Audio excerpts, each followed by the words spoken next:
এখানে ইয়াতলু আলাইহিম আয়াতিহি আছে না নাই? কোরআন তেলাওয়াতের শিক্ষা আছে না নাই?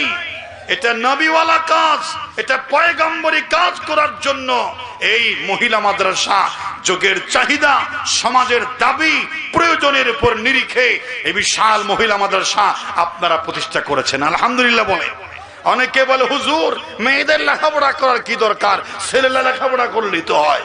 ইসলামিক চিন্তাবিদরা বলছেন হিজনুল উম্মাহাত লিল বানিনা ওয়াল বানাত, মায়েদের কোলে হচ্ছে সন্তানদের জন্য প্রথম বিশ্ববিদ্যালয়, ঠিক কি না?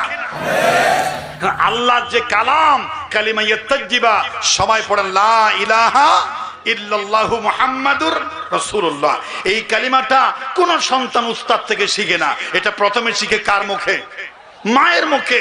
যখন কথা পড়তে শিখে মা তখন বলে বাবা বলো শ্রেষ্ঠ কালিমা বলো।